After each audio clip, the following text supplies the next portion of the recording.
আল্লাহর বান্দা যে নামাজ পড়ে না জান্নাতের বাড়ি খাজনা সে দেয়? তোরে কয় না কেন?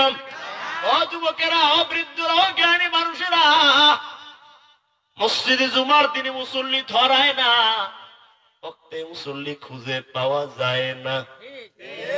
আস্তে কোন মাইক আসতে পারে। জুমার দিনে এমন আয় আসে সবার লাস্টে, যায় সবার ফার্স্টে। বাড়ি যায় দেখে জুতা নিজের না, অন্য জনের তা পায়। আছে না নাই? আল্লাহর বান্দারা বুঝুন, সারা জীবন নামাজ আদায় না করে আমার মৌনের সময় নামাজীদের কাতারে দাঁড় হতে পারবো না। শুধু তাই নয়, আল্লাহর বান্দা যেদিন হাসরের ময়দানে দাঁড় হয়ে যাবে, জাহান্নামে যখন আল্লাহ ছুড়ে দিবে, যাও নির্ধারিত জায়গা জাহান্নাম, আল্লাহর বান্দা জাহান্নামে যাওয়া শুরু করবে, যখন জাহান্নামের গেট রক্ষী, জাহান্নামের দারওয়ান মালিক ফেরেশতা প্রশ্ন ছুড়ে ফেলবে, তখন এ জাহান্নামীরা বলো তোমরা কেন জাহান্নামে আসছো? মা সালাকাকুম ফি সাকর। আল্লাহু আকবার। এ জাহান্নামীরা, কেন কেন কেন তোমরা জাহান্নামে আসছো? জাহান্নামীর অধীর আগ্রহে এবার কণ্ঠ বসায়া, মনটা নরম করে আবেগ জড়িত কণ্ঠে ডেকে বলবো, ও মালিক ফেরেশতারে, আজকে আর মিথ্যা বলবো না, চাপার জোর দেখাবো না। ফেরেশতা ডেকে ডেকে বলবো, ও আল্লাহর বান্দারা, ও নাফরমানেরা, ও নাফরমানেরা, কেন তোমরা জাহান্নামে আসছো? জাহান্নামে ফেরেশতার জবাবে সমস্যরে সব জাহান্নামীরা ডেকে ডেকে বলবে, আলুলাম নাকু মিনাল মুসাল্লিন।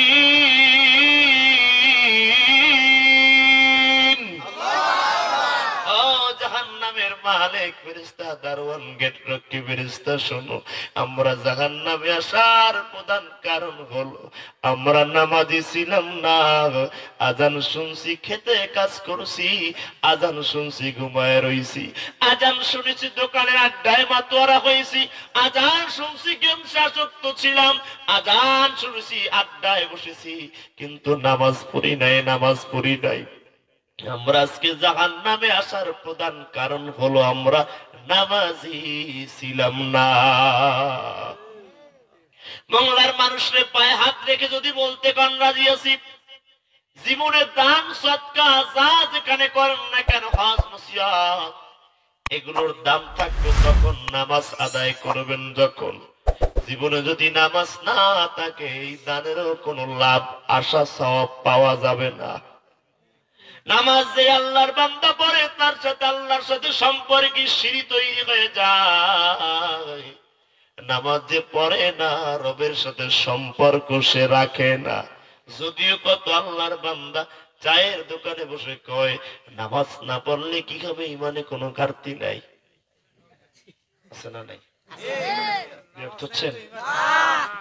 যেই বেটা চাকরি করে তার জীবনে বেতন আছে না নাই? জোরে বলেন।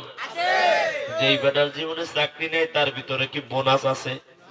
বেতনই তো নাই। যার দিলের ভিতরে ঈমান নাই তার ঘাটতি আসবে কোন জায়গায়? ঘাটতি তো তার থাকতো দিলে যদি ঈমান থাকতো। যেই ব্যক্তি নামাজ আদায় করে না, ওই ব্যক্তির হৃদয় ঈমান নাই, এজন্য ঘাটতির আশা করা যায় না।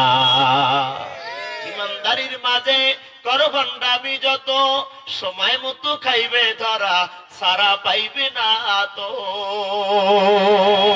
তোমার ইমানের মাঝে আছে মুনাফিকের জয়, এক আল্লাহর গোলাম আমি, এই তো পরিচয় আমার, এই তো পরিচয়।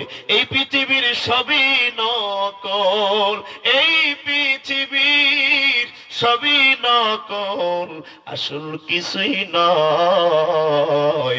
এক আল্লাহর গোলাম আমি, এই তো পরিচয় আমার, এই তো পরিচয়। চিল্লায় বলুন আমরা কার গোলাম? জিহ্বা নারায় আসমান দিকে হাতটা টান টান করে উঠান, সবাই উঠান উঠান উঠান।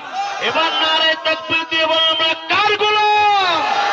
আর যদি জিহ্বা নারায় কারণ আল্লাহু আকবার, এমন একটা আওয়াজ দেন নাই হৃদয়ের সব আওয়াজ বুলন্দ করে আকাশ বাতাসকে মুখরিত করে পড়ুন আল্লাহু আকবার। আমরা গোলাম নাকি মনিব? আমরা গোলাম নাকি মনিব? কার গোলাম? নামান